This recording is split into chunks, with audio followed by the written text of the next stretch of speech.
Assalamualaikum. Assalamualaikum warahmatullahi wabarakatuh. Halo, apa kabar semuanya, mbak-mbak NN profesional? Selamat bergabung di Nina Nugroho Solution. Kali ini masih bersama saya, Paramita Sumantri. Nah, kita hari ini memasuki episode 93 ya, mbak-mbak. Sore hari ini nanti kita akan ngobrol-ngobrol santai dengan salah seorang narasumber yang mungkin mbak-mbak juga sudah mengenalnya. Kita akan berbincang mengenai pentingnya memiliki nomor induk kependudukan. Saya yakin nih mbak-mbak di sini yang bergabung pada sore hari ini sudah tahu betul begitu ya manfaatnya bagaimana NIK atau nomor induk kependudukan ini betul-betul kegunaannya terintegrasi dengan segala aspek kehidupan kita. Mulai dari apa misalnya ingin menikah, ingin mendaftarkan anak sekolah, bahkan sampai yang terakhir ini untuk vaksinasi juga harus menyertakan nomor induk kependudukan. Nah, ini yang akan kita bahas, kita akan ngobrol-ngobrol santai pada sore hari ini dengan narasumber yang nanti akan saya undang sesaat lagi. Saya harap semua mbak-mbak yang bergabung pada sore hari ini dalam keadaan sehat semua. Namun jika ada yang kurang fit barangkali, saya doakan semoga cepat pulih kembali, bisa beraktivitas, kuat kembali seperti sedia kala.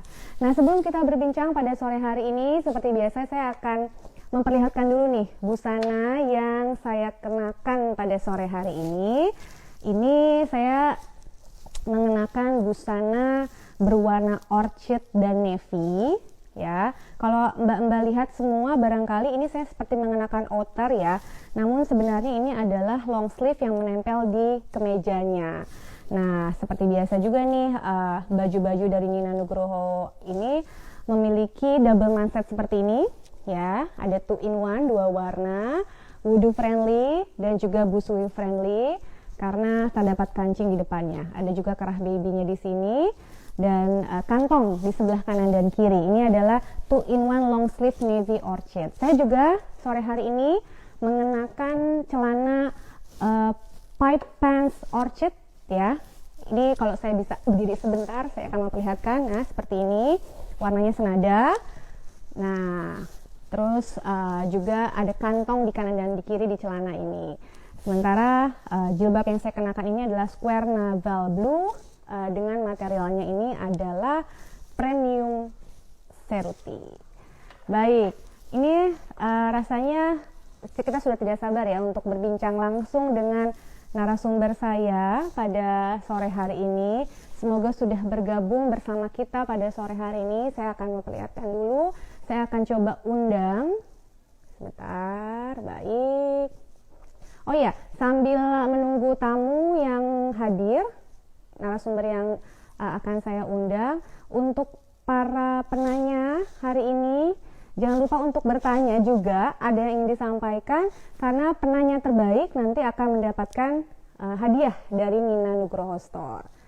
Baik, apakah sudah bergabung? Tampaknya belum bergabung, tapi mungkin mbak-mbak juga sudah melihat ya tayangan atau iklan yang sudah posting di akun Nina Nugroho Store bahwa tamu kita pada sore ini hari ini adalah Profesor Dr. Zudan Ahril Fahrullah. Beliau adalah saat ini menjabat sebagai Direktur Jenderal Kependudukan dan Pencatatan Sipil Kementerian Dalam Negeri Republik Indonesia. Beliau nanti akan kita perkenalkan lebih lanjut mengenai latar belakang dari Prof. Zudan. Sambil kita, sudah bergabung nih kayaknya Profesor Zudan bersama saya. Oke, saya undang dulu. Baik. Semoga bisa langsung tersambung. Apakah sudah? Ya. Sudah, Mbak Mita, saya sudah bergabung. Baik, Assalamualaikum Prof. Waalaikumsalam warahmatullahi wabarakatuh. Sehat ya Prof ya? Sudah lama nggak ketemu ya Prof ya kita ya. Sering melihat Prof Zudan ini di konten TikToknya nih, edukatif sekali nih beberapa belakangan hari terakhir ini Prof. Kalau saya lihat Mbak Mita kan nyari TV One aja. Baik, Prof. Tapi sebelumnya nih, sebelum kita berbincang, saya mewakili tim Nina Nugroho Store ini ikut berbelasungkawa atas berpulangnya Ibunda Bapak Mendagri, Bapak Tito Karnavian, Hajah Kordiah binti Ahmad Timbul. Semoga almarhumah husnul khotimah, keluarga Pak Tito, juga keluarga besar dari Kemendagri diberikan ketabahan dan kekuatan. Kami ikut berbelasungkawa ya, Prof ya. Ya, terima kasih Mbak Baik. atas doa-doanya dan turut duka cita atas berpulangnya almarhumah Ibunda Pak Tito Karnavian. Baik, Prof Zudan, sebelum kita ngobrol-ngobrol sore hari ini, saya ingin membacakan sedikit nih Prof latar belakang dari Prof Zudan, barangkali untuk mbak-mbak yang sudah mengenal wajah Prof Zudan tapi belum mengetahui sebenarnya ini sepak terjang Prof Zudan ini seperti apa. Nah, Prof Zudan ini saat ini aktivitasnya sebagai Direktur Jenderal Kependudukan dan Pencatatan Sipil Kementerian Dalam Negeri Republik Indonesia, pernah menjadi Kepala Biro Hukum Setjen Kemendagri, Ketua Program S3 Ilmu Hukum Universitas Borobudur, Staf Ahli Mendagri Bidang Hukum Politik dan HAM, Dosen Pasca Sarjana Universitas Borobudur Jayabaya, UI, UNS, IPDN, Untak Surabaya, Direktur Jenderal Kependudukan dan Pencatatan Sipil Kemendagri saat ini ya, dan juga pernah menjabat PLT dan PJ Gubernur Provinsi Gorontalo. Pengalaman organisasi, Ketua Umum Dewan Pengurus Korporat Nasional, Ketua Umum Federasi Karate Tradisional Indonesia, OS ya, Prof. Ketua Umum Rumah Bonsai Indonesia, Ketua Badan Pengelola Masjid An-Nur Kemendagri, dan Ketua IKFH UNS. Baik, Prof. Ini kita langsung berbincang nih, Prof. Tema kita pada sore hari ini adalah pentingnya memiliki nomor induk kependudukan. Kalau boleh digambarkan dulu deh, Prof. Apa sih sebenarnya yang disebut dengan nomor induk kependudukan sih, Prof? Ya, Mbak Mita dan seluruh peserta diskusi ini yang menyimak di Instagramnya Mbak Nina Nugroho. Kalau kita berbicara penduduk ya, atau bicara orang, semua orang itu ada namanya. Nah, kalau di dalam sistem kependudukan, nama itu banyak yang sama. Nah, akhirnya pemerintah mendesain satu sistem yang berbeda antara orang satu dan orang lainnya di Indonesia. Kalau nama, misalnya namanya Budi, Wahyu, Endang, Gunawan, itu banyak sekali yang sama. Nah, akhirnya didesain satu sistem, namanya nomor induk kependudukan. Nah, satu sistem inilah yang berbeda-beda. Namanya boleh sama, Wahyu Tomo semua. Ada 10 orang namanya Wahyu Tomo. Namanya Endang Rahayu, sama semua. Tapi memiliki nomor induk berbeda-beda. Tergantung tempat di mana dia tinggal, tergantung kapan dia lahir, dan nomor urut pembuatannya. Jadi penduduk kita, itu sekarang kan 272 juta, Mbak Paramita. 272 juta. Besar sekali. Nomor 4 terbesar di seluruh dunia. Setelah China, India, dan Amerika. Kita nomor 4. Nah, 272 juta penduduk ini semuanya memiliki NIK. Nah, NIK itu dibuat 16 digit. 6 digit pertama itu berisi kode wilayah provinsi. Jadi teman-teman jangan kaget ya, nanti ada kode wilayah provinsi. Misalnya Aceh itu 11, kemudian kode provinsi Sumatera Utara 12, dan seterusnya. Kemudian kode kabupaten kota di tempat Anda. Ada kodenya 20, 21, dan seterusnya. Dan kemudian kode kecamatan. Kode kecamatan di kabupaten kota Anda. 01, 02, 03, dan seterusnya. 6 digit kemudian adalah tanggal lahir. Misalnya saya 2408, dan tahun lahir ditulis 2 digit yang terakhir. Misalnya lahir tahun 1980, ditulis 80 saja. Nah, setelah itu 4 angka adalah nomor urut saat NIK itu dibuat. Misalnya hari ini di satu kecamatan ada 10 NIK dibuat, nomor urutnya 01, 02, sampai 010. Seperti itu Mbak Paramita. Oh, baik. Maka dari itu ya, Prof, ada yang barangkali ada yang sempat bingung nih, kok satu kakak, misalkan suami istri, NIK-nya mirip-mirip. Itu karena 6 digit pertama itu kota, wilayah, kabupaten, dan lain sebagainya itu ya, Prof ya? Pasti sama itu. Kalau tinggal membuatnya bersamaan, tinggal di wilayah yang sama, kode NIK-nya sama. Nanti nomor urutnya juga bisa berurutan. 01, 02, tinggal 6 yang di tengah. Tanggal lahirnya itu yang membedakan. Iya. Jadi jangan kaget nanti. Kalau ada orang tanggal lahirnya sama di satu kecamatan, nanti dia kalau dibuat pada hari yang sama, nomor urutnya bisa berurutan. Tapi itu jarang sekali.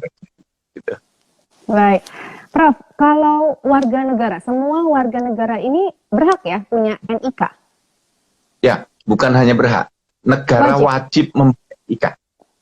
Jadi dari ya, negara. Prof, ya? Tapi caranya masyarakat harus memohon. Kan kami nggak tahu namanya siapa, tinggal di mana. Jadi masyarakat itu harus mendaftarkan dirinya atau putra-putrinya. Jadi ayah bunda, jangan lupa, ibu-ibu jangan lupa, putra-putrinya daftarkan ke Dukcapil. Jadi diingat sudah punya akta kelahiran atau belum. Kalau belum, segera ke Dukcapil untuk mendapatkan NIK. Nah, mengapa harus didaftarkan? Kami harus mencatat namanya, mencatat tanggal lahirnya, baru bisa dibuatkan NIK. Dan begini juga Mbak, masyarakat kita itu banyak yang dulu-dulunya ngarang tanggal lahirnya. Jadi seingat-ingat. Iya, sehingga di perjalanan waktu banyak yang merubah tanggal lahirnya. Banyak sekali penduduk kita merubah tanggal lahirnya. Akhirnya, jadi gimana tuh kalau gitu? Gitu. Gimana Prof, silakan. Jadi, banyak kan kode NIK itu kan sama dengan tanggal lahir yang di tengah. Tetapi di perjalanan waktu, banyak penduduk itu merubah tanggal lahir. Yang tadinya lahirnya 1 Januari 2010, dia ubah menjadi 2 Februari 2010. Mundur 1 bulan. Katanya, yang benar ini Pak. Nah, NIK itu hanya boleh 1 kali seumur hidup. Nggak boleh NIK itu diganti. Kalau NIK diganti, gitu. Lahir menjadi penduduk baru. Oh, jadi kalau misalkan nih Prof, ada yang datang untuk mendaftar, meminta NIK, melapor begitu ya. Kemudian di tengah perjalanan ternyata salah nih datanya. Gimana Prof itu Prof? Kalau salah nama, tinggal dibetulkan namanya. Tidak ada implikasinya dengan NIK. Tapi tanggal lahir itu, Mbak Paramita, kalau tanggal lahirnya diubah, berarti kode tanggal lahir di dalam NIK itu tidak bisa diubah. Jadi tanggal lahirnya nggak cocok dengan NIK. Orang kan ada yang protes ke saya. Pak Yudan, saya mau buat NIK baru. Agar tanggal lahir saya dengan NIK menjadi sama.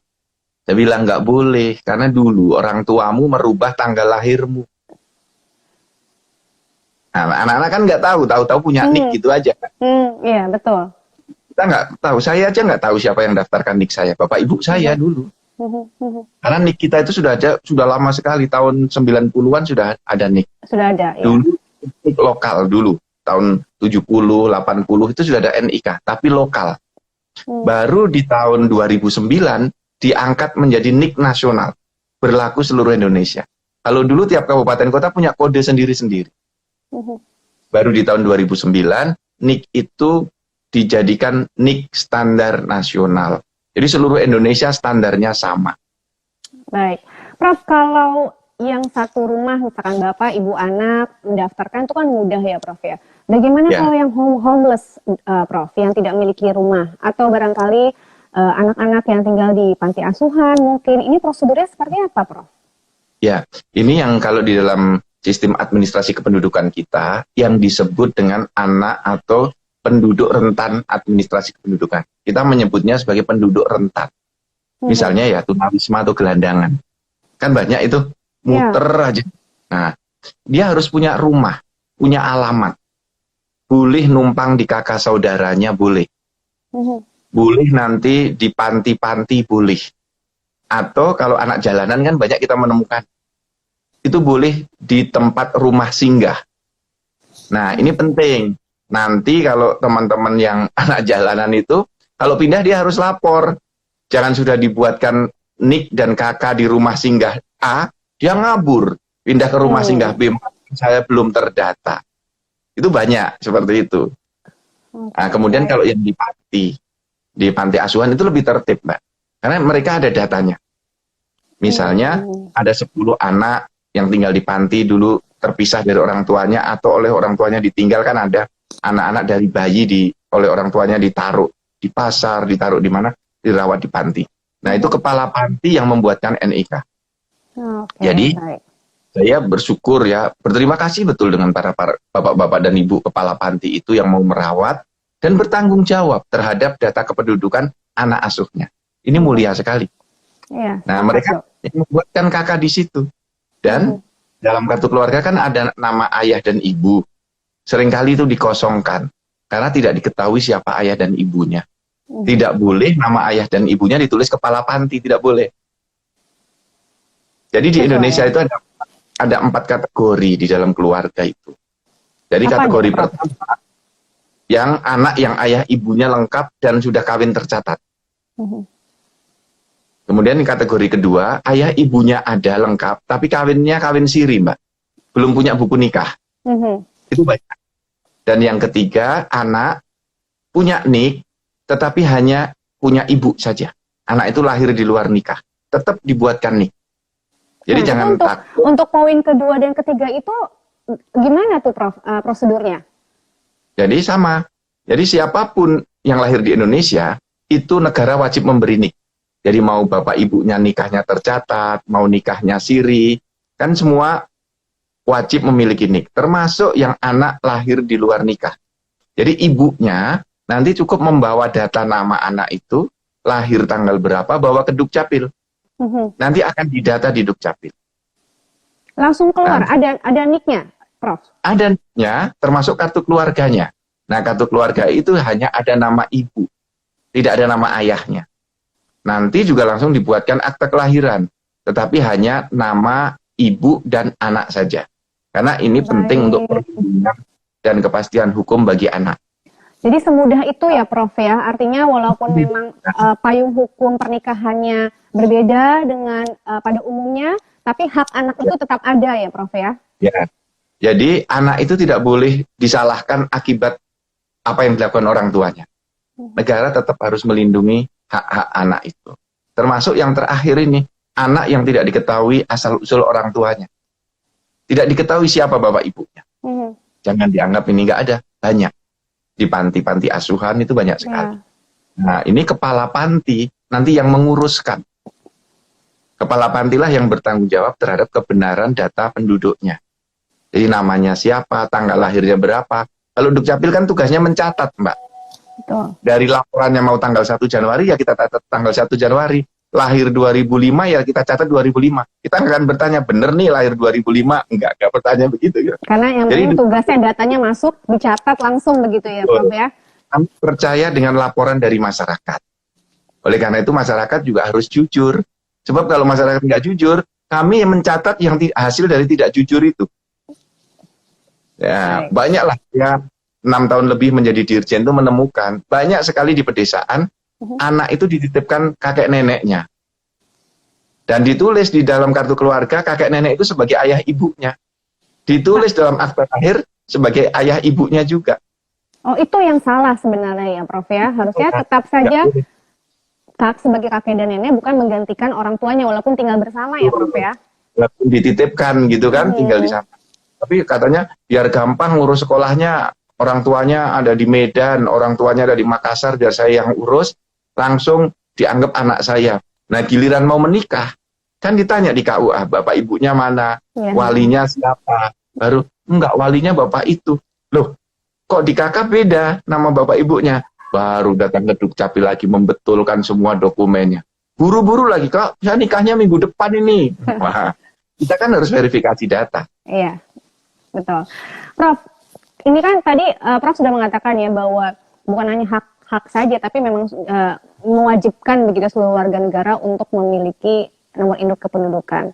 Caranya dengan datang, melapor, begitu kan ya, Prof ya. Nah, kalau yang tidak punya NIK, ini konsekuensinya apa sih, Prof? Oh iya, begini Mbak, parameter penduduk kita kan wajahnya nih. Betul, wajahnya ya.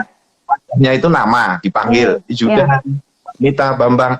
Tapi kalau dalam sistem pemerintahan, wajahnya itu NIK. Buka rekening bank dengan NIK. Kartu peduli lindungi sekarang harus dengan NIK. Nah teman-teman ini ya, peduli lindungi. Dengan NIK dulu ditanya, baru nama. Kemudian untuk mendapatkan bantuan sosial, harus punya NIK. Untuk kartu prakerja, beasiswa sekolah, itu semua dengan NIK. Kalau mau gratis BPJS, ya itu Mbak, berobat di rumah sakit dengan BPJS, mau gratis, harus punya NIK. Karena sekarang semua itu koneksi dengan data kependudukan di Dukcapil yang berbasis NIK. Kalau nggak punya NIK, nggak bisa apa-apa penduduk kita. Begitu terintegrasinya begitu ya Prof ya, NIK ini dengan semua aspek kehidupan masyarakat. Amerika ya, Jepang, Korea, saya dikirim ke Estonia untuk belajar seperti ini. Dilihat di luar negeri itu, negara maju itu kalau nggak punya NIK, itu nggak bisa berbuat apa-apa. Nggak punya KTP, nggak punya kartu identitas, di luar negeri nggak bisa apa-apa. Nah di Indonesia kan kesadarannya belum seperti itu. Pengalaman saya bertahun-tahun menjadi dirjen itu menunjukkan, ada orang disuruh buat KTP bertanya begini Mbak, untuk apa Pak Zudan KTP? Saya kan hanya dari rumah ke masjid, saya hanya dari rumah ke sawah, saya kan nggak pergi kemana-mana. Bukan masih ada itu, tuh ya Pak. Prof ya, yang masih Banyak. bertanya fungsinya apa KTP tuh? Iya, banyak. Jadi saya kan udah ke desa-desa, ke luar Jawa gitu. Di masyarakat adat banyak itu, untuk apa Bapak KTP? Untuk apa Bapak kartu keluarga? Saya udah kenal semua kok dengan warga di sini.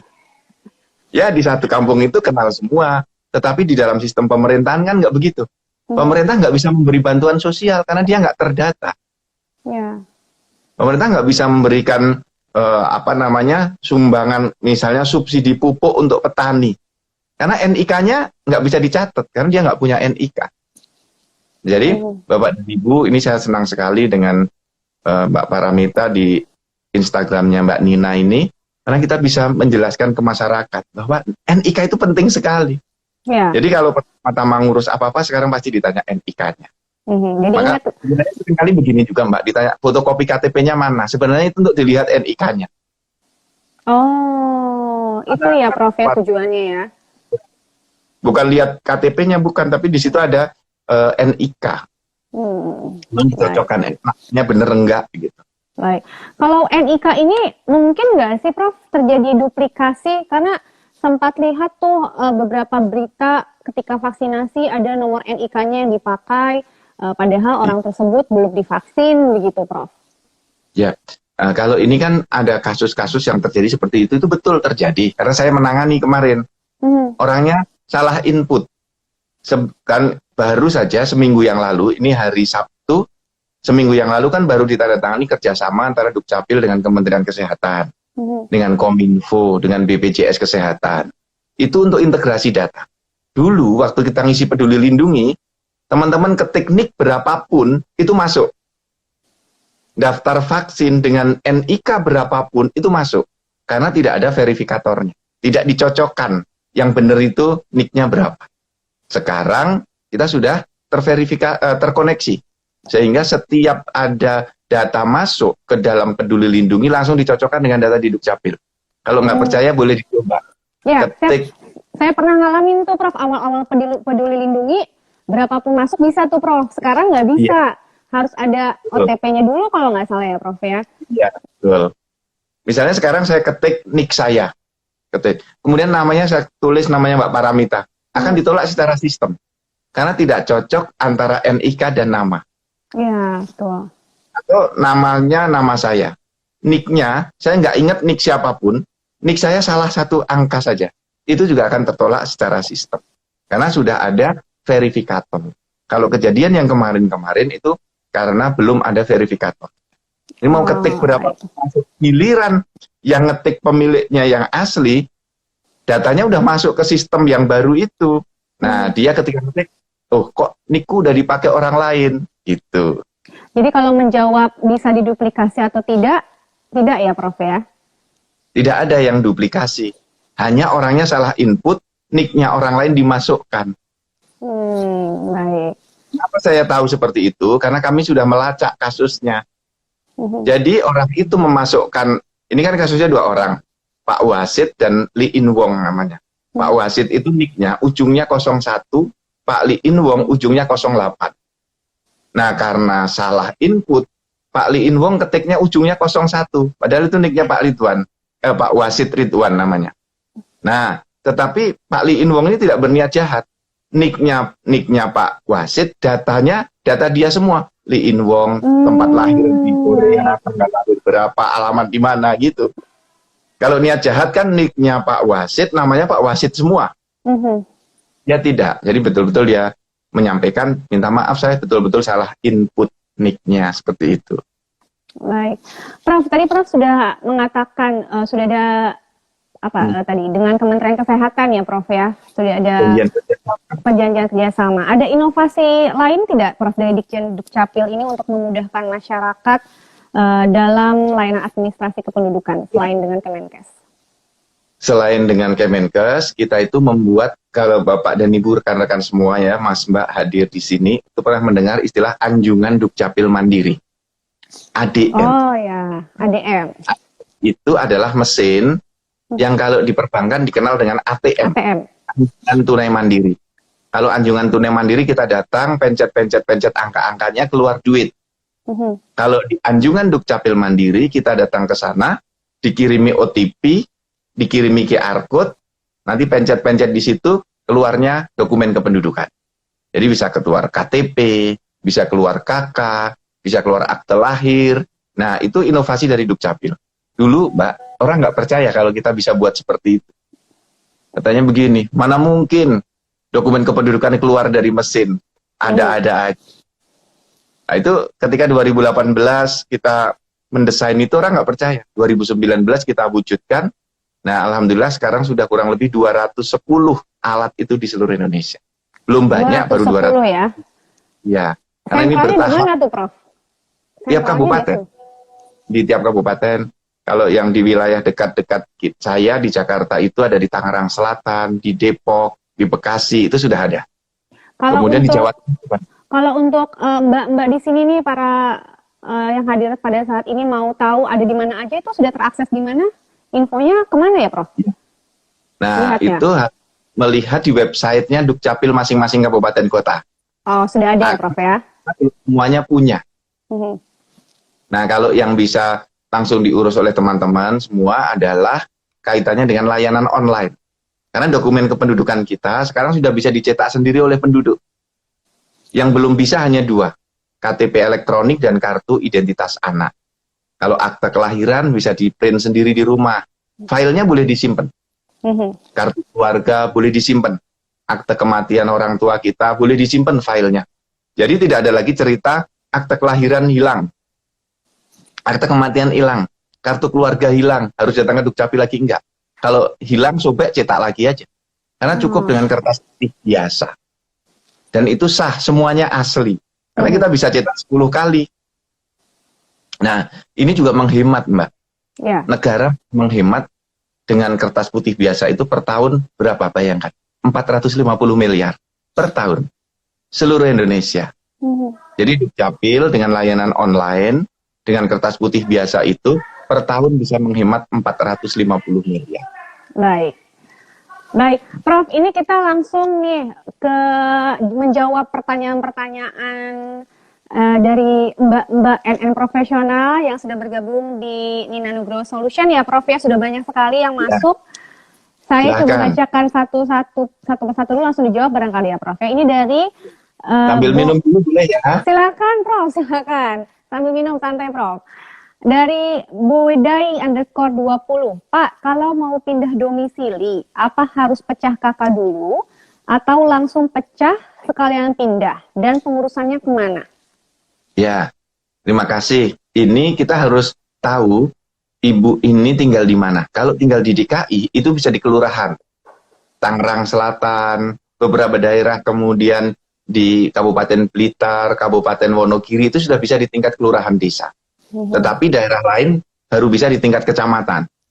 Ada daerah tertentu, Mbak Paramita, baru bisa di tingkat kabupaten. Jadi mohon maaf, ini Indonesia itu nggak sama. Tergantung kepala daerahnya, tergantung daerahnya gitu. Nah, prinsipnya kalau mau pecah KK dan pindah penduduk itu bisa bareng. Datang ke satu wilayah itu, mengatakan sini, saya mau pindah penduduk. Syaratnya apa? Cukup bawa fotokopi KK saja. Fotokopi KK di bawah.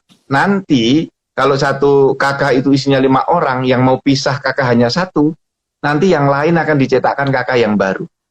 Nah, yang mau pindah penduduk ini, kalau pindah penduduk dalam satu kabupaten, langsung dicetakkan pecah KK-nya. Atau dia nggak usah pindah penduduk. Satu rumah kan boleh 2 KK. Karena anaknya ada yang baru menikah, biar bayarnya BPJS tidak ditanggung oleh orang tuanya, kan biar bayar suami istri saja. ayah ibu biar membayar ayah ibu saja. Boleh pecah KK. Alamatnya sama boleh. Kalau seperti itu, tidak perlu mengurus pindah domisili. Langsung saja, saya mau pecah KK, alamatnya sama. Baik. Tetapi kalau beda satu rumah, misalnya, oleh orang tuanya dibelikan di sebelahnya, tetap itu urus surat pindah. Walaupun surat pindahnya tidak perlu diterbitkan. Langsung pecah KK dan pindah alamat. Jadi kalau pindah dalam satu kabupaten gampang sekali, Mbak. Tidak perlu pengantar RT RW loh ya. Jangan salah, nggak perlu lagi. Mengapa tidak perlu pengantar RT RW, Mbak? Karena datanya di dalam data center kita sudah ada. Ketik misalnya nama Ibu Fatimah, nicknya berapa, sudah keluar datanya. Oh baik. Ketik Jadi sudah nick saya. terintegrasi langsung ya Pak ya? Seluruh Indonesia terintegrasi kita datanya. Jadi Baik. data Dinas Dukcapil, bawa fotokopi KK, langsung di situ isi formulir untuk pindah penduduk atau untuk pecah KK. Baik, fotokopi KK saja tanpa surat pengantar. Semoga terjawab ya Pak. Ini selanjutnya nih Pak, ini berhubungan dengan vaksin dan NIK. Ada dari Ferry Oktariza, Pak, nik saya di sertifikat vaksin berbeda dari nik KTP Pak. Nggak ada solusi kah? Padahal saya sudah vaksin 2 kali, jadi dianggap 1 kali. Iya, ini yang seperti tadi itu Mbak, saya ceritakan. Sebelum kerjasama dengan Dukcapil kan ketik berapapun salah masuk aja. Ini nanti yang bermasalah adalah pemilik nik aslinya. Dia nggak bisa pakai lagi, tercatat di kartu vaksinnya beliau. Nah, ini sekarang kita sedang membetulkan itu. Seperti kasus yang di Bekasi kemarin kan dibetulkan. Dibuatkan sertifikat vaksin manual dulu dengan nik yang benar. Jadi kita sekarang ada proses yang namanya cleansing data dan pemadanan data. Jadi data yang sudah vaksin dari Kementerian Kesehatan dikirim ke Dukcapil untuk dicocokkan nik semua sudah benar atau belum. Insya Allah akan diterbitkan yang namanya sertifikat yang baru dengan nik yang sama dengan nik di Dukcapil. Karena sudah disepakati, apabila ada nik dalam sertifikat vaksin yang berbeda dengan nik yang di Dukcapil, yang dipakai adalah nik yang di Dukcapil. Nanti akan ada pembetulan, akan ada pemberitahuan di nomor handphone kita yang didaftarkan di Peduli Lindungi. Jadi teman-teman jangan lupa untuk unduh dari Play Store aplikasi Peduli Lindungi. Ya, jadi untuk ada kasus-kasus seperti ini harap bersabar karena masih proses perbaikan barangkali begitu ya Prof ya? Ada seperti itu, dan jangan lupa kalau buru-buru segera hubungi di call center 119. Itu call center dari Peduli Lindungi. Nah kalau pas ngangkat telepon tuh penuh, nggak diangkat, mohon sabar karena antriannya banyak sekali. Ya, baik. Semoga terjawab. Ini ada lagi nih Prof, yang lagi rame juga nih Prof. Ini pertanyaan dari Talita Argani. Prof, izin bertanya, sekarang kan banyak jasa cetak soft file vaksin agar menjadi kartu atau kertas tebal. Apakah data nik dan lain-lain bisa disalahgunakan oknum Pak? Lalu gimana solusinya agar kita aman? Mungkin yang sebelumnya ini perlu nggak sih Pak dicetak seperti itu? Apakah aman apa tidak? Ya, sebenarnya aman atau tidak tergantung diri kita ya. Datanya itu siapa yang mencetak dan juga tergantung lembaga pencetaknya itu integritasnya bagus atau tidak. Karena setiap data itu kan harus dijaga. Siapa yang harus menjaga? Diri kita dan lembaga yang menyimpan data itu. Maka harus dipastikan, karena dalam sistem perlindungan data pribadi, data kita itu boleh digunakan oleh orang lain atas persetujuan kita. Kalau ada orang lain menggunakan data kita tidak persetujuan kita, orang itu bisa di-sue, digugat, disalahkan itu bisa. Nah, sekarang yang belum tumbuh itu kesadaran kita, Mbak, dan kesadaran berbagai lembaga. Misalnya begini, banyak kita masuk ke gedung ninggal KTP, ya kan? Nah, di situ KTP itu disalahgunakan atau tidak kita nggak tahu. Kalau ketemu orang yang mau menyalahgunakan kan KTP yang ditinggal itu tinggal dia fotokopi semua. Nanti untuk daftar fintech, untuk daftar apa bisa. Who knows? Nggak ada sih yang tahu. Nah, oleh karena itu kita itu berharap tidak ada lagi fotokopi KTP, tidak ada lagi ninggal KTP, cukup QR code saja, cocokin di tab gitu. Nah, kita menuju era digital, termasuk penggunaan KTPL itu. Kalau lembaga sudah bekerja sama, tidak perlu minta fotokopi KTP, tinggal dilihat KTP-mu mana, ketik nik-nya saja. Karena nik itu nanti sudah menggambarkan siapa orang itu. dia tinggal di mana, keluarganya siapa saja, nanti bisa diketahui. Seperti itu, Mbak Mita. Baik. Ini pertanyaan yang lain nih, Pak. Banyak sekali nih yang sudah masuk dan tim kami rangkum. Pak, kemarin akte kelahiran anak saya bulan lahir tidak sesuai dengan surat keterangan lahir. Gimana nih Pak merubahnya? Karena menurut ini pertanyaan dari Rahma Bunda Twin, itu kesalahan dari stafnya. Yang benar yang mana? Yang benar dari surat keterangan lahir, tapi aktenya ternyata beda dari surat keterangan lahir. Kalau seperti itu, ada yang namanya metode pembetulan akta. Nanti ibu harus datang ke Dinas Dukcapil, melakukan proses pembetulan akta. Caranya adalah membawa surat keterangan lahir tadi. Jadi jangan lama-lama. Mumpung sekarang di Dukcapilnya juga masih anget, masih ingat kan, oh yang kemarin salah ngetik gitu. Nah, nanti membuat surat pernyataan pembetulan dokumen. Nah, ini nanti ada implikasinya, Mbak. Karena tanggal lahir kan sudah dimasukkan menjadi NIK. Seperti yang tadi saya sebutkan. Iya. Ya kan? Ya. Ini sekarang kan ganti tanggal lahirnya. Jadi nanti tanggal lahirnya diganti, tapi NIK-nya nggak bisa diganti. Konsekuensinya adalah kode di NIK dengan tanggal lahirnya tidak lagi cocok. Berbeda ya, tapi, Prof ya? Baik. Nggak masalah sebenarnya Dok ya, asal memang tercatatnya sesuai dengan data otentiknya begitu ya Prof ya? Betul. Nggak ada masalah, diganti saja, dibetulkan saja. Baik. Kita lanjut nih Prof. Prof, mengapa ini dari DR Prio 251. Prof, mengapa dengan bank data IKTP dengan retina, sebentar Dok, ini pertanyaannya saya masih belum paham. Kita skip dulu deh ini pertanyaannya. Sebentar. Saya cari dulu. Nah, Pak, kalau pindah domisili kakak, apakah mesti dikenakan administrasi dari desa? Oh, kalau layanan di Dukcapil semuanya gratis. Ini pertanyaannya, di desa itu ada pelayanan apa? Apakah kita minta tolong petugas desa yang menguruskan ke kecamatan, ke kabupaten gitu ya? Sehingga orang itu perlu beli bensin, perlu naik angkutan gitu, sehingga dia minta bagi dong duit transportnya, saya mau jalan ke kabupaten misalnya begitu ya. Tetapi kalau Bapak dan Ibu mengurus sendiri, apapun ke Dinas Dukcapil itu gratis. Ini sudah diatur di Undang-Undang 24 tahun 2013 tentang administrasi kependudukan. Tidak dipungut biaya, semua layanan di Dinas Dukcapil. Baik. Gratis semuanya ya, Prof. Sudah dimudahkan semuanya untuk masyarakat begitu ya. Jadi kalau ada yang meminta duit, berarti itu pungli itu. Pungli ya, dicatat pungli. Ya. Jadi kalau ada yang meminta, itu langsung sampaikan saja. Menurut Prof. Zudan itu gratis, nggak ada tambahan biaya, begitu ya Prof ya?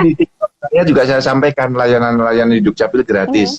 Kalau orangnya mau saya minta duit, tunjukkan aja video saya. Ya, di-save langsung tuh ya Prof ya? Iya. Baik. Ini pertanyaannya berikut, Prof. Dari sebentar, Linamah _ Shi. Mau tanya, Prof, pasangan yang akan melakukan pencatatan perkawinan, tapi tidak bisa memperlihatkan surat keterangan perkawinan dari pemuka agama atau pemuka penghayat, bagaimana? Ya, syarat untuk dicatat kan harus ada pemberkatan, Mbak. Pemberkatan dari gereja, pemuka agama, atau pemuka adat. Dan pemuka adat ini yang terdaftar. Jadi nggak boleh orang ngaku-ngaku. Saya pemuka adat kepercayaan ini, nggak boleh. Ada daftarnya. Nah, kalau tidak ada pemberkatan dari gereja, dari pemuka agama, itu di Dukcapil tidak bisa mencatat. Nanti di Dukcapil ditulis, kawin benar, tapi ditulis begini di kakaknya, kawin belum tercatat. Artinya, dia baru kawin sesuai agamanya, belum dicatatkan di Dukcapil. Bisa jadi dia baru punya pemberkatan saja, belum sempat didaftarkan. Kan ada pemberkatannya mana? Hilang, Pak. Ya, kami nggak bisa nyatet kalau seperti itu. Karena semua kan harus ada dokumennya, Mbak. Ya. Kami nggak bisa, Pak, saya sudah diberkati kemarin di kelompok masyarakat adat sini. Oh, mana buktinya? Nggak ada, karena harus ada selembar surat, selembar kertas untuk kita sebagai dokumennya. Oke, itu buktinya ya. Jadi pihak Dukcapil itu meminta bukti lembaran yang sahnya itu ya, Prof ya. Jadi bukan hanya tanggal, ucapan dan lain sebagainya itu yang tidak bisa begitu ya. Bisa. Baik. Ini dari Askal. Pak, bagaimana cara pencatatan kematian terhadap penduduk yang kematiannya sudah lama, sehingga data yang bersangkutan tidak tercantum dalam kartu keluarga dan database kependudukan? Iya. Nah, ini kemarin juga ada pertanyaan dari beberapa daerah. Pak, meninggalnya itu sudah 1958. Duh, lama banget gitu.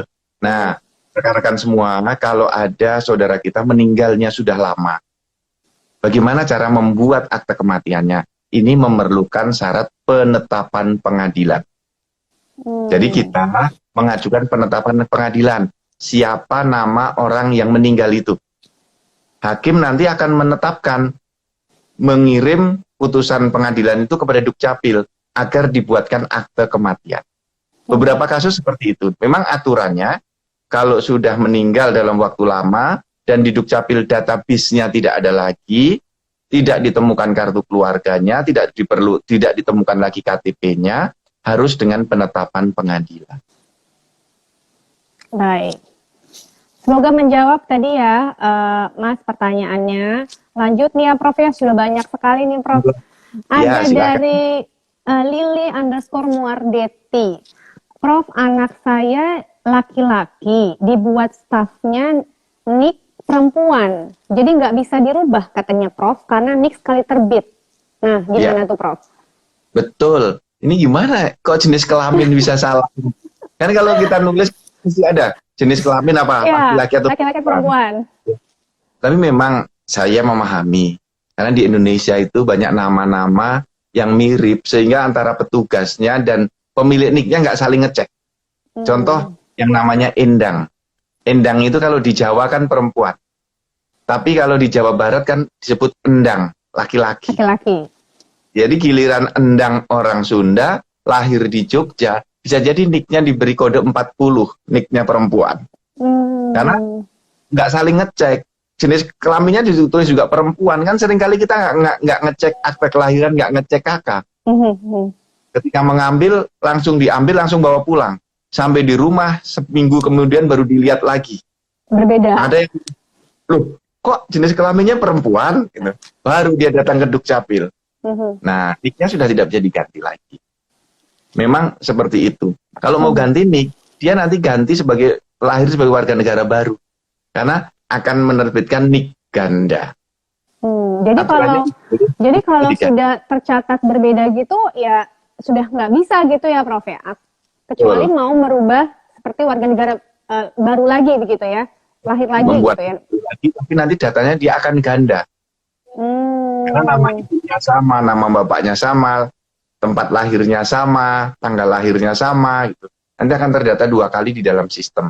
Dan dalam sistem admin duk itu, karena ada yang mengatakan begini, Pak Yudan ganti aja, apa susahnya gitu kan. Nah, kan ada yang mengatakan begitu, iya bagi bapak dan ibu nggak susah sih, langsung diganti. Tapi ini melanggar hukum, karena menambah penduduk Indonesia jadi tambah 1. Oh, itu alasannya ya, Prof. Nanti orang lain bikin lagi sama, kalau boleh. Penduduk kita nambah terus, nggak ada kelahiran, tapi penduduknya nambah. Kan aneh ini. Dan itu terjadi. Saya mengatakan, tidak. Pak, ada nggak orang yang punya nik 2? Banyak. Dulu, penduduk kita kan, kalau beli sesuatu harus dengan KTP setempat zaman dulu. Beli tanah harus KTP setempat, buka rekening bank KTP setempat, belum berlaku KTPL dulu. Nah, maka banyak sekali penduduk kita yang datanya ganda. Tapi sekarang sudah bisa mulai kita cleansing datanya, kita bersihkan. Baik. Jadi lebih baik siapapun yang mau membuat nik, mencatatkan kembali anggota keluarga itu cross check ya Pak ya. Periksa dulu karena periksa dulu. Nanti kan dari petugas nanya, bener ya ini ya, namanya ini bener, tanggal lahirnya ini bener, gitu. Betul Pak, baru dibuat. Sehingga sebelum masuk sistem dicek dulu. Dan ini juga saya beritahu Mbak Paramita, Mbak semuanya. Kan saat kita buat KTP, kan seringkali ada diwajibkan tanda tangan kan? Betul. Nah, arti tanda tangan itu menyatakan bahwa kita setuju dan menyatakan data kita itu benar. Saya kali ini setiap kali sosialisasi dibilang begini, Pak Zudan, ini petugas yang membuatkan KTP saya itu ngawur. nama saya itu salah, alamat saya salah. Loh, saya tanya, Bu, ngawurnya di mana? Kan Ibu sudah tanda tangan. Berarti tanda tangan dulu kan memeriksa apa yang diketik di situ. Enggak, saya tanda tangan aja. Saya nggak tahu, disuruh tanda tangan aja. Oh, di Nah, situ ya. Jadi tanda tangan itu sebagai salah satu persetujuan bahwa data yang diserahkan dan akan dicatatkan itu adalah benar keseluruhannya ya, Prof betul, ya. betul. Jadi Mhm. maksud tanda tangan itu berarti menyatakan bahwa datanya benar. Mhm. Ternyata ada petugas kita juga nggak memberitahu, langsung aja nyodorin tanda tangan, Bu, tanda tangan. Iya. Harusnya Saya juga juga saling-saling barangkali ya, Prof. Sebelum tanda tangan iya, saya dulu, Bu, gitu ya, Prof ya. betul. Bener nggak, Bu, ini datanya, ini alamatnya, tempat lahirnya, tanggal lahirnya, gitu. Iya. Yang banyak juga ejaan nama banyak sekali yang salah. Nah, berbicara soal ejaan juga gelar nih, Prof. Ada yang tanya, Prof. Ya. Dari Dwi Yandayani 82, Pak, anak saya itu gelar di ijazah dengan KTP dan KK berbeda. Di ijazah SM, tapi tertulis di KTP dan KK SE. Apakah perlu mengajukan perubahan data atau tidak ya, Pak? Karena sudah melalui 2 kali seleksi, katanya. Nah, ini kalau gelar itu adalah elemen data yang dinamis, Mbak. Misalnya dulu, pengalaman kita saja, dulu buat KTP pertama kan belum punya gelar sarjana. Betul. Nah, terus lulus kuliah kan, KTP kita ganti kan, saya tambah SH. Mhm. Terus 2 tahun kemudian KTP ganti lagi karena tambah MH. Mhm. 2 tahun lagi, maaf agak lama saya, 5 tahun lagi tambah doktor. KTP ganti, KK ganti. Kemudian 4 tahun kemudian saya dapat profesor, tak ganti lagi. Jadi KTP-nya ada yang KTP S1, KTP S2, KTP S3 gitu boleh. Jadi KTP ganti-ganti karena ada elemen data yang berubah boleh ganti. Kartu keluarga ada yang berubah boleh ganti. Jadi monggo, Bu, kalau putranya gelarnya bertambah sekaligus diupdate. Yang salah tadi bawa ke Dukcapil ijazahnya. Ini loh anak saya itu SE bukan SM gitu misalnya. Jadi Baik. boleh. Yang salah dibetulkan. Dinamis tadi kuncinya ya, Prof ya. Ya, Karena bisa betul. terjadi penambahan gelar dan lain sebagainya. Baik, ini dari Ibu Lili _Muardeti. Sebetulnya, Prof, prosedur pengurusan akte kelahiran yang hilang seperti apa sih, Prof? Karena saya sudah bolak-balik dioper-oper di loket Dukcapil katanya, Prof. Oke. Nih, pengurusan akte kelahiran yang hilang. Nah, kalau hilang berarti kan pernah punya. Betul. Punya. Kemudian kita harus tahu hilang itu akte kelahiran yang dibuat di tempat itu atau dulu di tempat lain. Karena penduduk kita banyak yang pindah-pindah. Nah, pertama begini. Kalau akte kelahiran kita hilang, kita harus segera kelaporan ke kantor polisi untuk membuat surat keterangan kehilangan akte kelahiran. Jadi ibu-ibu jangan lupa segera ke kantor polisi minta surat keterangan kehilangan. Surat keterangan kehilangan ini langsung dibawa ke Dinas Dukcapil. Tidak perlu membawa pengantar RT RW. Mengapa tidak perlu pengantar RT RW? Karena kita percaya dengan surat keterangan ini. Jadi sekarang di Dukcapil itu mempercayai masyarakatnya. Jadi misalnya begini, orang KTP-nya hilang, tidak perlu pengantar RT RW, cukup surat keterangan hilang dari polisi. Atau ada bayi lahir di rumah sakit buat akte kelahiran, cukup bawa surat keterangan kelahiran dari rumah sakit, Mbak Mita, tidak perlu pengantar RT RW lagi. Nah, tadi kasus tadi ibu langsung bawa ke Dukcapil. Nah, di Dukcapil nanti akan dicek. Dulu ibu membuat akte kelahiran misalnya ya di Kota Bekasi atau di kampung halamannya. Misalnya ibu tadi asalnya dari Brebes di Jawa Tengah. Sekarang tinggal di DKI. Dia mengatakan, saya dulu akte kelahirannya di Brebes. Nah, sekarang mencari yang hilang tadi, mengganti yang hilang tidak perlu pulang ke Brebes. Buat di Jakarta. Karena asasnya asas domisili. Jadi ibu-ibu, dimanapun dokumen Anda dulu dibuat, kalau hilang, sekarang dibuat lagi sesuai alamat KTP kita sekarang. Nah, Baik. nanti Dinas Dukcapil akan ngecek ke sana, ke tempat Brebes tadi. Nah, kalau di Brebes ternyata dokumennya nggak ketemu, nah ibu ada fotokopinya atau tidak fotokopian. Kalau ada fotokopian tinggal disalin saja datanya. Nah, kalau tidak punya, akan dibuat dengan mekanisme yang baru. Nanti ibu ngisi formulir, namanya siapa, tempat lahirnya di mana, seperti itu. Nggak rumit. Nah, ibu disuruh bolak-balik karena apa ya? Karena saya jadi penasaran, Mbak Mita. Iya, coba nanti barangkali ada yang komen lagi, ibunya disuruh bolak-balik karena apa? Nanti bisa menjawab pertanyaan. Jadi Prof, tadi kan beberapa kali Prof sampaikan ya. Dia karena persyaratannya nggak lengkap. Bisa jadi ya Prof ya. Karena sekarang sudah terintegrasi, apalagi dia azas domisili ya Prof ya. Iya, betul. Ini saya mencatat Prof, beberapa kali Prof mengatakan tidak perlu minta surat keterangan RT RW. Tapi masih ada yang tidak Prof saat ini yang proses pencatatan dan lain sebagainya yang memerlukan surat keterangan RT RW. Kalau ada apa tuh Prof? Misalkan. Ada. Jadi, kalau kita itu kan memberikan kemudahan, Mbak. Misalnya ya, orang tua kita meninggal di rumah sakit. Untuk membuat akte kematian, cukup surat keterangan rumah sakit itu. Tidak perlu pengantar RT. Tetapi kalau orang tua kita meninggal di rumah, perlu pengantar RT RW. Jadi dilihat kasusnya. Baik. Kalau kita punya baby lahir di rumah, untuk membuat akte kelahiran perlu pengantar RT RW. Tapi kalau lahir di Rumah Sakit Hermina misalnya, di Mitra Keluarga, di Bethesda Jogja, di Cipto Jakarta, cukup membawa surat keterangan kelahiran dari rumah sakit. Salah satu saja syaratnya, ya. Baik. Jadi kalau perlu atau tidaknya surat keterangan RT RW barangkali bisa disimpulkan nggak sih Prof? Kalau segala sesuatu yang terjadinya di dekat di domisili rumah, begitu ya? Itu barangkali harus memerlukan. Betul. Lahir, meninggal di rumah, perlu pengantar RT RW. Tapi kalau lahir, mati di rumah sakit, cukup pengantar dari rumah sakit. Baik. Pindah kakak itu juga masih perlu? Pindah kakak perlu pengantar RT RW. Cukup membawa kartu keluarga saja. Oh, baik. Itu berarti saya salah dong, Prof ya. Saya kemarin pindah kakak saya masih perlu loh, masih dimintain surat itu, Prof. Nggak perlu. RT RW. Nggak perlu harusnya ya, Prof ya? Perlu. Baik. Ini pertanyaan berikutnya, Prof.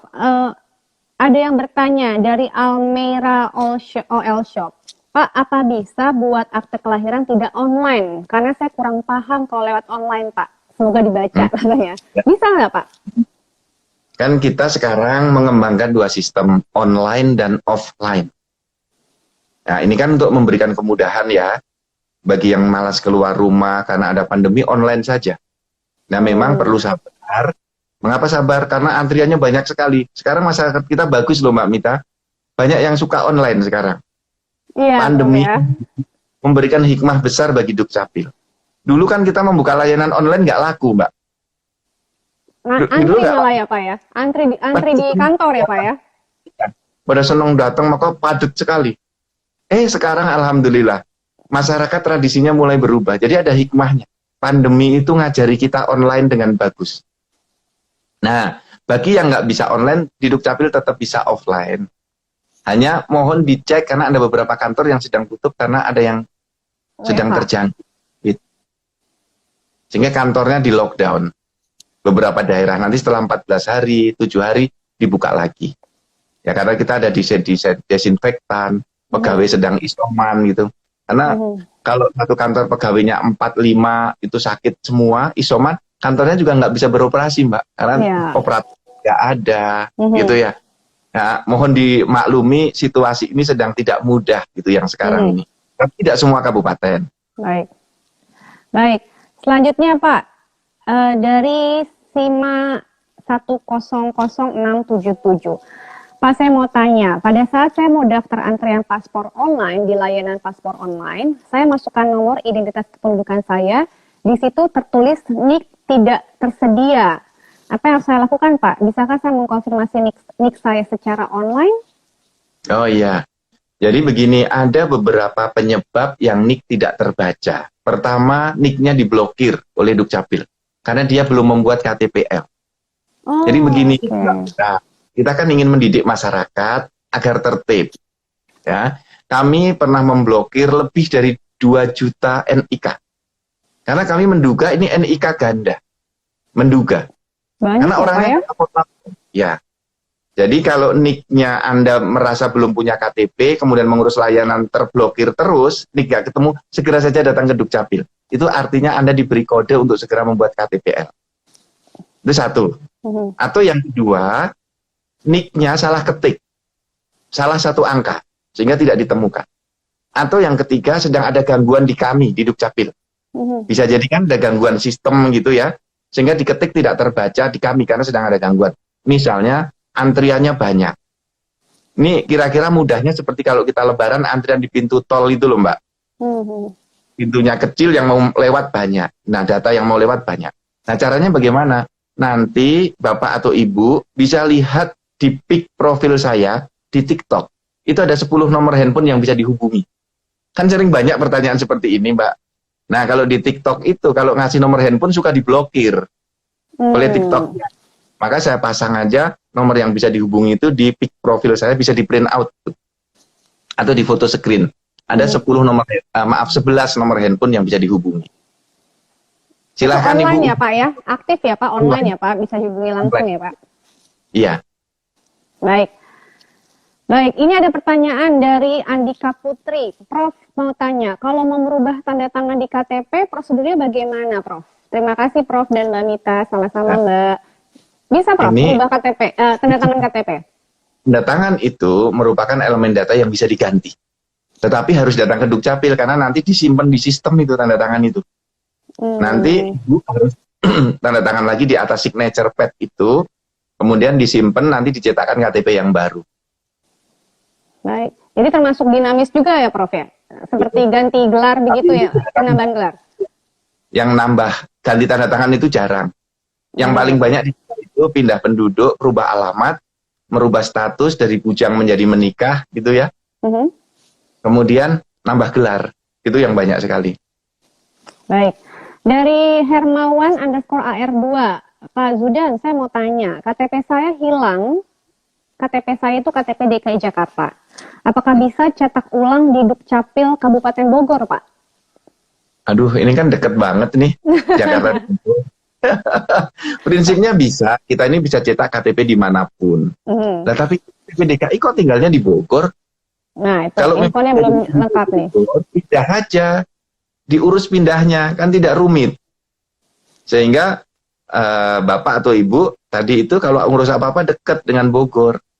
Jadi saran saya kalau memang sudah punya rumah di Bogor, sudah tidak punya rumah di DKI, langsung aja diurus pindahnya. Tapi ada juga Mbak, fasilitasnya enak DKI, saya senang di DKI. Walaupun tinggalnya di Bogor, KTP-nya DKI. Ada yang mengatakan begitu, tapi itu tidak bagus bagi sistem administrasi kependudukan.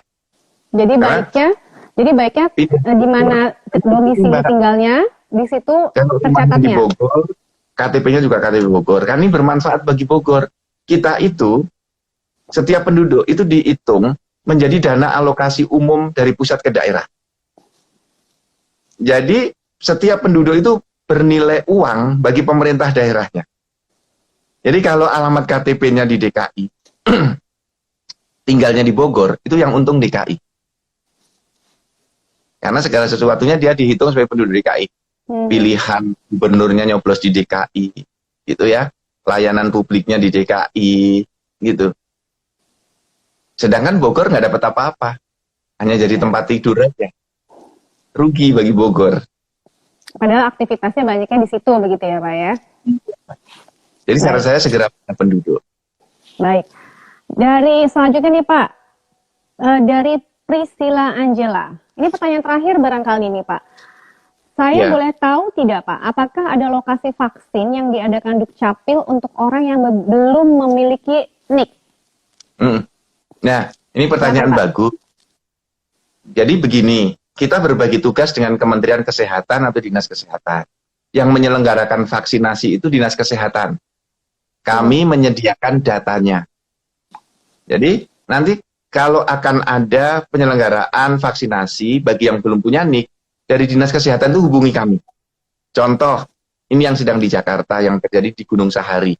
Nanti tanggal 24 sampai tanggal 27 Agustus akan ada pemberian vaksinasi bagi yang belum punya NIK. Kemarin kita udah rapat, koordinasi. Bagaimana caranya agar cepat dan tidak terjadi penumpukan. Maka diatur. Dinas Kesehatan mengatur itu. Jadi yang belum punya NIK itu saran saya begini dulu. Kalau Anda sekarang belum punya NIK, segera datang ke Dinas Dukcapil. Kan Dinas Dukcapilnya buka terus dari Senin sampai dengan Jumat. Kadang-kadang Sabtu juga banyak yang lembur. Nah, dengan demikian, saat vaksin sudah punya NIK. Kan penduduk kita suka malas, Mbak. Aku nggak punya NIK, tapi mau vaksin. Nanti rugi loh. Karena nanti nggak bisa dapat kartu prakerja, nggak bisa dapat bantuan sosial, nggak bisa gratis kalau sakit.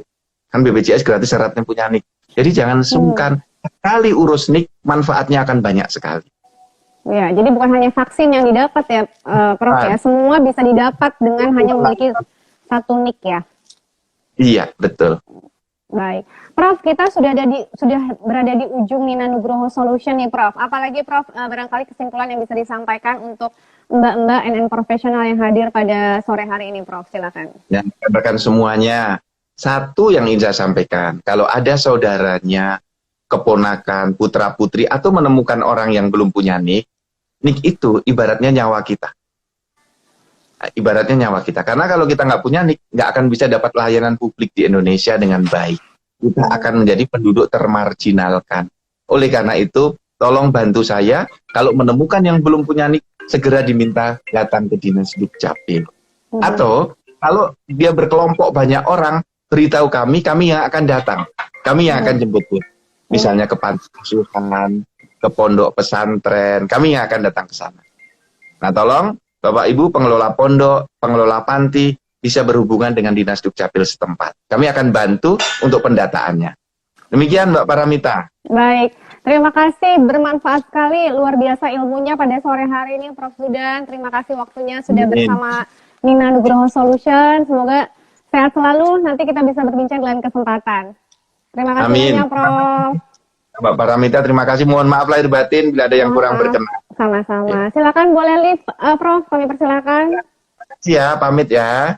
Mari. Baik, Mbak-mbak NN profesional, itu tadi perbincangan kita dengan Prof. Zudan selaku Dirjen Dukcapil Kementerian Dalam Negeri Republik Indonesia. Semoga bermanfaat. Oh ya, saya umumkan dulu pemenang penanya terbaik untuk sore hari ini. Ada Mbak Linamah_Sy. Selamat, Anda mendapatkan satu gift dari Nina Nugroho Store. Anda bisa langsung menghubungi ke akun @ninanugrohostore, langsung menghubungi sales kami di sana sebagai pemenang dari episode 93 pada sore hari ini. Terima kasih waktunya Mbak-mbak yang profesional sudah bergabung bersama kami. Semoga apa yang disampaikan sharing kita pada sore hari ini bermanfaat. Saya Paramita Sumantri pamit, insya Allah kita ketemu lagi pekan depan dengan tema yang tentunya tidak kalah jauh menarik. Mohon maaf jika ada kesalahan. Terima kasih. Wassalamualaikum warahmatullahi wabarakatuh. Sampai bertemu.